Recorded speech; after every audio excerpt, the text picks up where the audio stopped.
Good morning, students.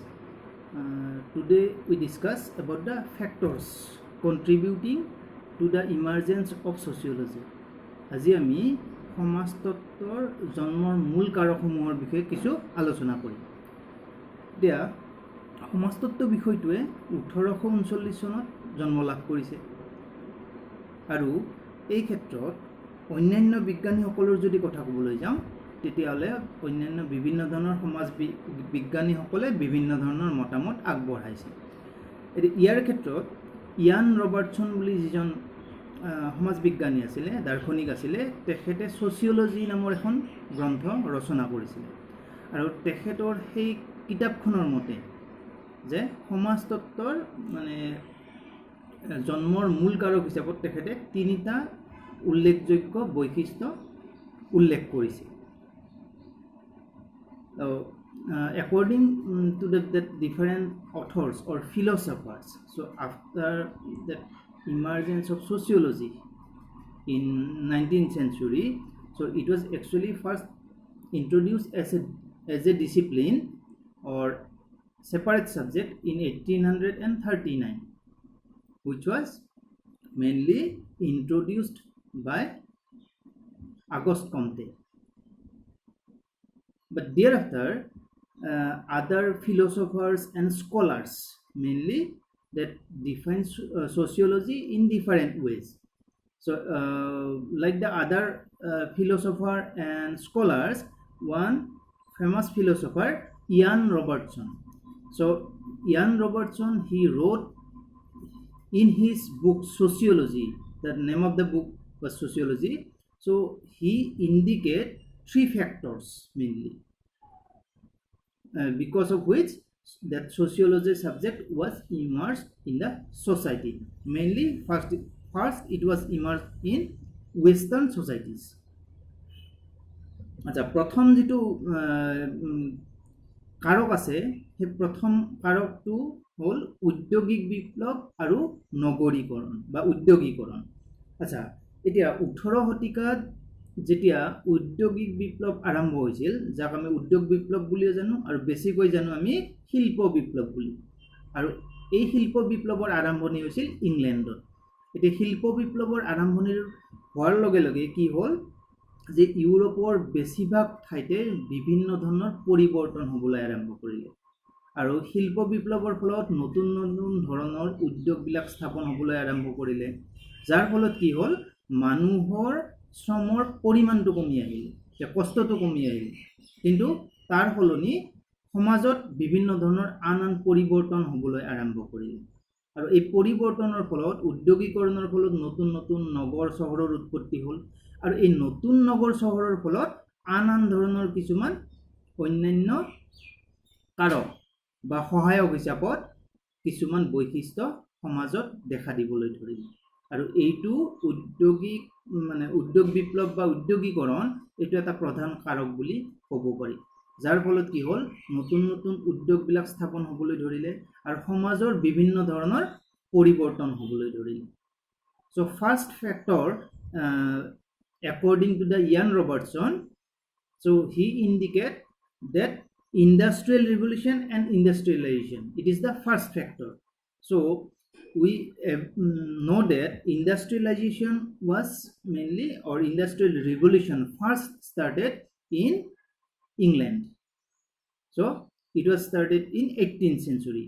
So because of industrial revolution, what happened that different types of industries are newly emerged and some of them are newly developed, and because of that particular development of industrialization or because of industrial revolution, so maximum new cities, or we can say some metropolitan cities at that time, so these type of things are also newly constructed. So there human people started to live in a huge amount, so there new types of different industries introduced. So because of that, what happened that different types of social changes occurred and it impact on the society. So it is the main factor or one important factor emerged of sociology. again second factor we can say that growth of natural sciences. আমি যদি দ্বিতীয় বৈশিষ্ট্যটো বা কাৰক হিচাপত কওঁ যে সেইটো হ'ল প্ৰাকৃতিক বিজ্ঞানৰ যিটো উন্নয়ন বা উন্নতি। এতিয়া 19 শতিকাৰ আৰম্ভণিৰ পৰা প্ৰাকৃতিক বিজ্ঞানৰ অৰ্থাৎ ৰসায়ন বিজ্ঞান, পদাৰ্থ বিজ্ঞান, জীৱ বিজ্ঞান এইবিলাক বিজ্ঞানৰ মানে অধ্যয়নবিলাক দ্ৰুতগতিত বাঢ়িবলৈ আৰম্ভ কৰিলে আৰু ইয়াৰ সম্প্ৰসাৰণ বৃদ্ধি হোৱাৰ লগে লগে বিভিন্ন ধৰণৰ যিবিলাক সমাজ বিজ্ঞানী আছে সেই সমাজ বিজ্ঞানীসকলেও যে কি চেষ্টা কৰিলে যে সমাজখনক এটা উন্নত পদ্ধতিত বা বৈজ্ঞানিক পদ্ধতিৰ সহায়েৰে অধ্যয়ন কৰিব পাৰি নেকি তাৰ বিষয়ে চিন্তা চৰ্চা কৰা আৰম্ভ কৰিলে আৰু বিভিন্ন ধৰণৰ বৈজ্ঞানিক পদ্ধতি প্ৰয়োগ কৰি সমাজৰ বিভিন্ন দিশবিলাক বা বিভিন্ন বিষয়বিলাক অধ্যয়ন কৰিব আৰম্ভ কৰিলে আৰু ইয়াৰ ফলত কি হ'ল সমাজ বিজ্ঞানৰ মানে ক্ষেত্ৰত বিভিন্ন ধৰণৰ পৰিৱৰ্তন হ'বলৈ আৰম্ভ কৰিলে আৰু ই সমাজ বিজ্ঞান বুলি বিষয় এটা নতুনকৈ উদ্ভৱ হোৱাত সহায় কৰিলে। So because of this particular growth of natural sciences, so what happened? So natural sciences means those physics, chemistry, biology, etc. So in 19th century, actually that natural sciences are mainly properly developed at that particular time. So it impact the other social sciences also and scholars also. So they try to find out that if it is possible to study the society in a scientific way or apply some particular scientific methods, so it will be better than the earlier stages. So that is why the maximum sociologists or social scientists, they try to apply different types of scientific method for study the modern society. So it is another factor of emergence of sociology as a new discipline or separate discipline. So third factor, যদি আমি 3 number মানে কাৰকটোৰ কথা ক'বলৈ যাওঁ তেতিয়াহ'লে 3 number কাৰকটো হ'ল উপনিবেশিকতাৰ প্ৰভাৱ অৰ্থাৎ we can say that impact of colonial system. এতিয়া আমি এটা কথা সকলোৱে ভালদৰে জানো যে ইংৰাজে পৃথিৱীৰ বা বিশ্বৰ বেছিভাগ দেশতে এটা সময়ত কি কৰিছিল ৰাজত্ব কৰিছিল তেওঁলোকে নিজৰ উপনিবেশৰ প্ৰভাৱ বিস্তাৰ কৰিছিল ঠিক তেনেকৈ ফ্ৰান্স আছে পৰ্তুগীজ আছে তেওঁলোকেও নিজৰ নিজৰ উপনিবেশ নিজৰ নিৰ্দিষ্ট কিছুমান দেশত স্থাপন কৰিছিল এতিয়া এই উপনিবেশিকতাৰ যিটো প্ৰভাৱ সেই প্ৰভাৱটো সেই ঠাইত থকা সমাজখিনিৰ ওপৰতো পৰিবলৈ আৰম্ভ কৰিছিল যাৰ ফলত কি হ'ল বিভিন্ন ধৰণৰ সামাজিক পৰিৱৰ্তনবিলাক হ'বলৈ আৰম্ভ কৰিলে এই দ্ৰুতগতিত হোৱা নাই কিন্তু লাহে লাহে বিভিন্ন ধৰণৰ সামাজিক পৰিৱৰ্তন হ'বলৈ আৰম্ভ কৰিলে আৰু এই সামাজিক পৰিৱৰ্তনবিলাকে সেই সমাজত বিভিন্ন ধৰণে প্ৰভাৱ বিস্তাৰ কৰিবলৈ ধৰিলে আৰু সেই কাৰণে তৃতীয় কাৰকটোক উপনিবেশিক কাৰক বুলি কোৱা so because of that colonialization so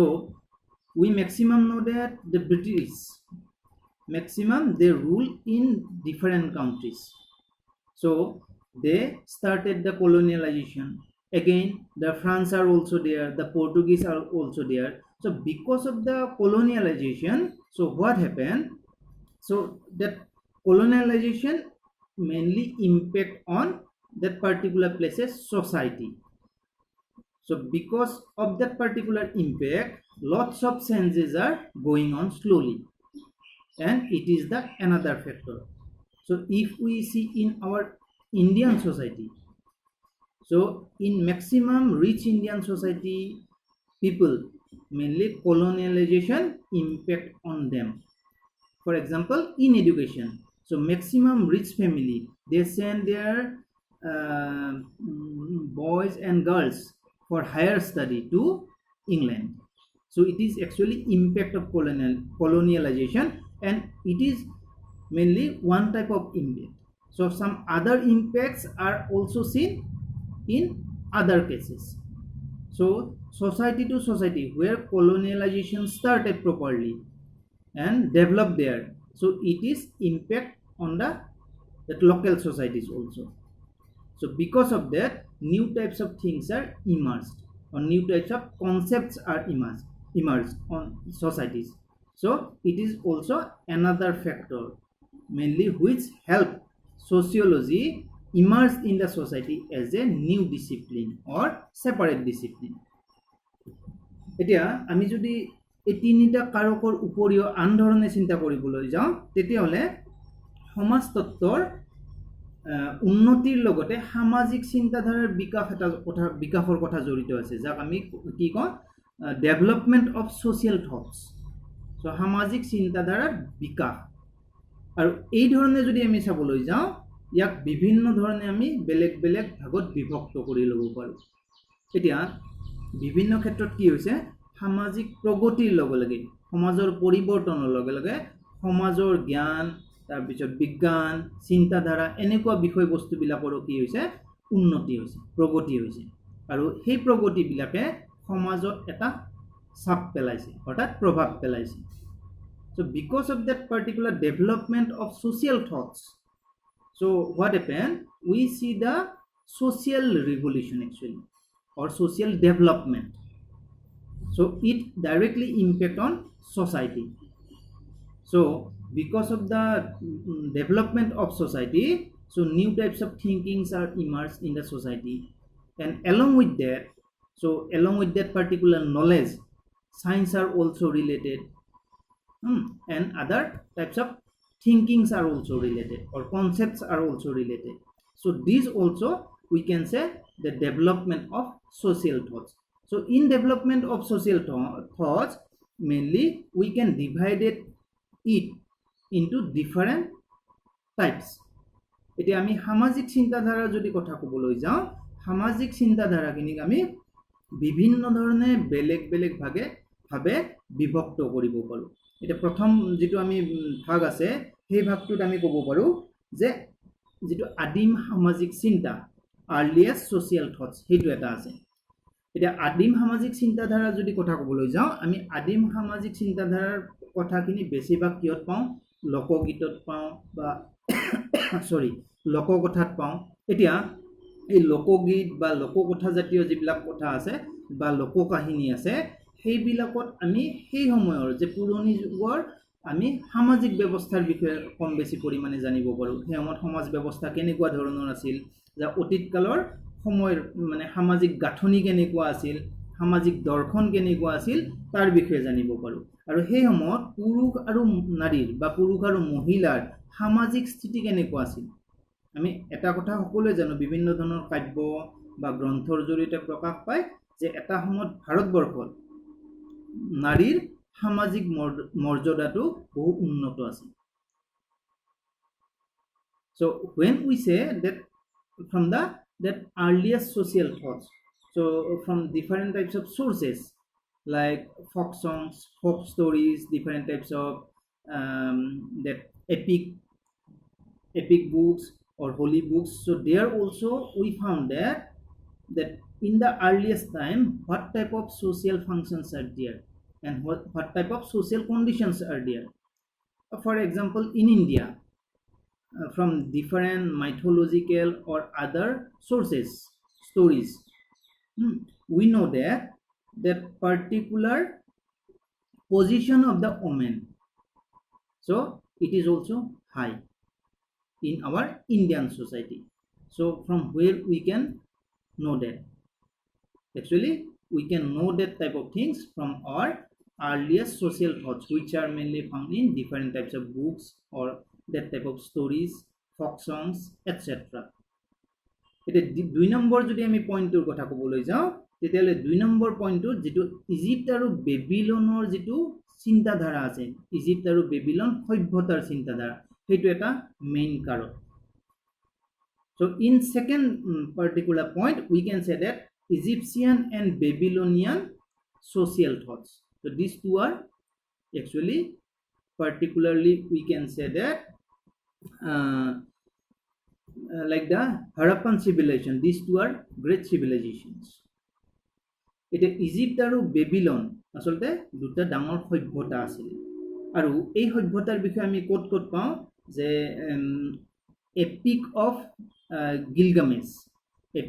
Gilgamesh আৰু দ্য কোড অফ হুমৰু বাই নামৰ দুখন মানে গ্ৰন্থত বিতংভাৱে এই দুই সভ্যতাৰ বিষয়ে পাওঁ আৰু এই দুয়োটা সভ্যতাৰ বেছিভাগ ক্ষেত্ৰতে কি আছিল প্ৰায় মিল আছিল আৰু ইয়াৰ উপৰিও এই সভ্যতাখিনিৰ আনহাতে আমি ভাৰতীয় সভ্যতাৰ লগতো বহু পৰিমাণে মিল থকা দেখিবলৈ পাওঁ আৰু ইয়াৰ তথ্যৰ পৰা জনা যায় যে সেই সময়ত ৰজাৰ শাসন আছিল আৰু ৰজা আটাইতকৈ উচ্চ আছিল আৰু যদি দোষী সাব্যস্ত হয় তেতিয়াহ'লে ৰজাই কঠোৰ শাস্তি প্ৰদান কৰিছিল গতিকে বিভিন্ন উৎসৰ পৰা আমি সেই সময়ৰ যিখিনি চিন্তাধাৰা আছিল বা অন্যান্য দাৰ্শনিক চিন্তাধাৰা আছিল গতিকে তেনেকুৱা দাৰ্শনিক চিন্তাধাৰাৰ বিষয়ে জানিব পাৰোঁ ঠিক তেনেকৈ সমাজত কৰ্ম বিভাজনৰ ব্যৱস্থা আছিল কাম অনুসৰি মানুহখিনিক বেলেগ বেলেগ ভাগত শ্ৰেণী বিভাগ কৰা হৈছিল গতিকে এনেকুৱা ধৰণৰ তথ্যখিনি আমি জানিব পাৰোঁ সেই সময়ত সমাজ ব্যৱস্থাৰ বিষয়ে জানিব পাৰোঁ সেই সময়ত শাসন ব্যৱস্থাৰ বিষয়ে জানিব পাৰোঁ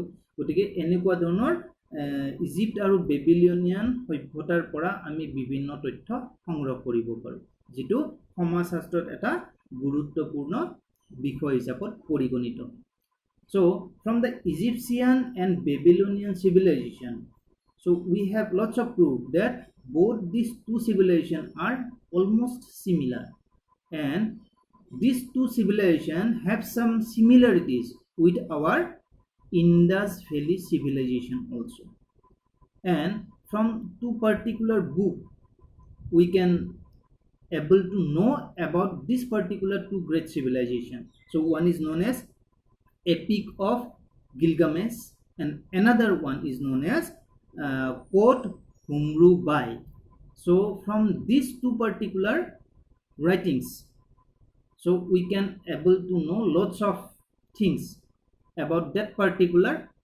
social systems mainly we know that mainly king ruled the societies at that time and he has the right to punish so that type of things are also able to know again other social systems run in the society at that time this type of particular things again that how the society mainly run by the king all these type of things we are able to know from this type of civilization sources এটি 3 number যদি আমি পইণ্টটো ক'বলৈ যাওঁ তেতিয়াহ'লে প্ৰাচীন যিটো ভাৰতীয় সামাজিক চিন্তাধাৰা সেই চিন্তাধাৰাৰ পৰা আমি বিভিন্ন সামাজিক চিন্তাধাৰা বিকাশৰ বিষয়ে জানিব পাৰোঁ এতিয়া প্ৰাচীন ভাৰতীয় সামাজিক যিখিনি চিন্তাধাৰা সেই ফালৰ পৰা যদি চাবলৈ যাওঁ তেনেহ'লে দাৰ্শনিক দিশৰ পৰা ভাৰতবৰ্ষ ইউৰোপৰ দেশতকৈ কোনো গুণে পিছপৰা নহয়